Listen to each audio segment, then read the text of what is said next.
People say that buying a house is like choosing a spouse. If you make the right choice, you will enjoy it. But if you choose wrongly based on a whim, then you will suffer unhappiness for a long time. Some of you must have heard of the term house poor or house broke. These expressions refer to when someone buys a house and cannot afford it because it is above their means. So they spend a lot on mortgages, interests, repairs, and what have you that they neglect other aspects of their lives. So I thought it would be nice to help my viewers avoid being house broke.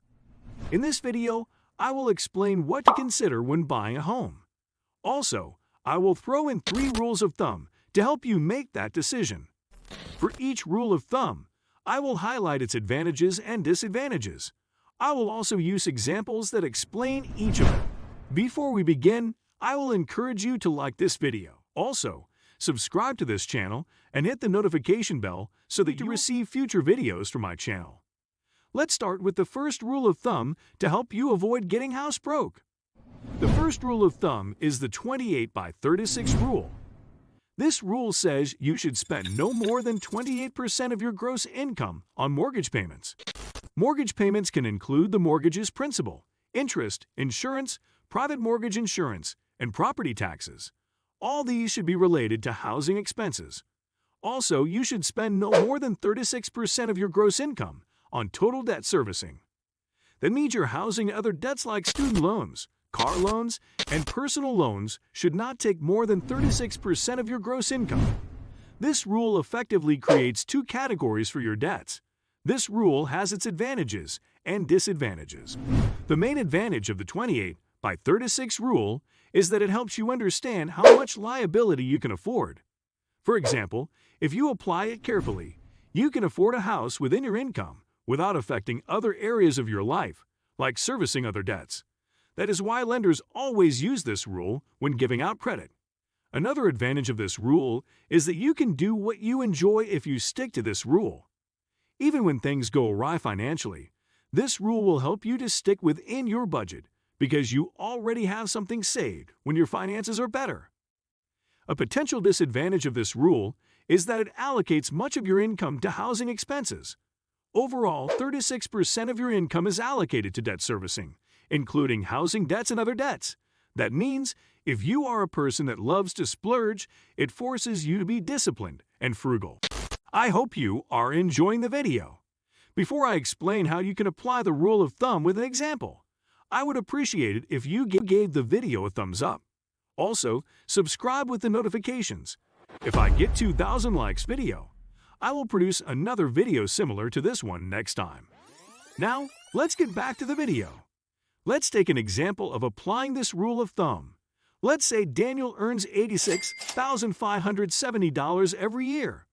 That means he has a monthly income of $7,214. This is about the average one can get in the United States as of 2022. Then Daniel has some outstanding debts. He has a $6,000 balance on credit cards, $15,000 remaining on a car loan, and $9,000 in student loans. His monthly minimum payment on the credit card is $220. The minimum payments he has to make on the car loan is $300, while for the student loan, it is $250. That means his total monthly minimum on debts is $770, which is 10.67% of his gross income. According to the 28 by 36 rule, the percentage of gross income on other debts should not exceed 8%. That is, the maximum Daniel can spend on debts is 36%, with housing expenses taking 28%, while other debts would take 8%. So what should Daniel do?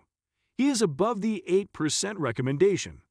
That is where the 28 by 36 rule has a significant advantage over other rules. Daniel cannot exceed the recommended percentage for debts, so either of you would have to concentrate on servicing other debts and wait for some time, or adjust how much of his income he would allocate to debt servicing. The second option is not advisable.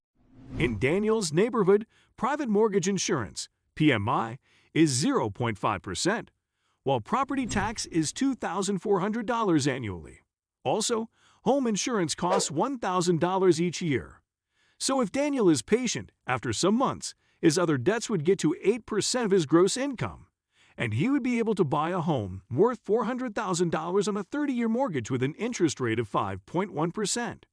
This is the most advisable option for him because, with this, he would only be spending $2,020 on mortgage payments, making it 28% of his monthly income, while spending less on other debts that would keep reducing with time. Remember that credit bureaus and mortgage houses use the 28 by 36 rule to determine your eligibility for a loan. But do your research. Applying concepts doesn't take much effort when you have an idea of them. The second rule of thumb is the 30% solution. According to this rule, you should not use more than 30% of your gross income on housing costs. People who want to buy expensive houses can use this rule. However, it allocates a large proportion of your income to housing expenses. Let's retake Daniel's example, who earns $7,214 monthly. According to this rule, he should allocate $2,164 of his monthly income to housing expenses. That means, using a 30-year mortgage, he should now be able to buy a $430,000 house instead of a $400,000 house, as we calculated for the 28 by 36 rule. But this method has a very stark disadvantage. The disadvantage of this rule is that it doesn't consider other debts you may have. Proponents of this rule say that in accounting for other non-housing debts, you need to allocate no more than 20% of your gross income. So if you're in a situation where you are knee-deep in debts, it could be a potentially disastrous situation. The 28 by 36 rule gives you options for allocating other debts and successfully living a fulfilling life. But the 30% rule doesn't account for that. This rule could put you in a tight corner when your financial situation turns awry. Hence, you could end up being house broke in the long run. But on the other hand, if you want to save for retirement, it would not be wise to have so much of your gross income in housing expenses. That is why this rule is not too popular. That then brings us to the third rule. Before I present the third rule of thumb, I want to know your country. It helps me in choosing video titles. Also, if you want me to treat a specific subject in personal finance, put it in the comments section along with your country details. Your topic might just be the next video. Now, let's go on to the third rule. The third rule was popularized by the famous financial expert Dave Ramsey. It states that no more than 25% of your gross income should go to housing expenses. This rule is more conservative than the earlier two. It helps one to account for other debts and expenses. Housing expenses are not the only significant debts people should concentrate on. After all, if you own a house and have other debts crippling your finances, you wouldn't enjoy living in the house. The downside to this method is that it can be tricky getting a house you desire, considering the conservative nature of the allocation for housing expenses. Let's retake Daniel, for example.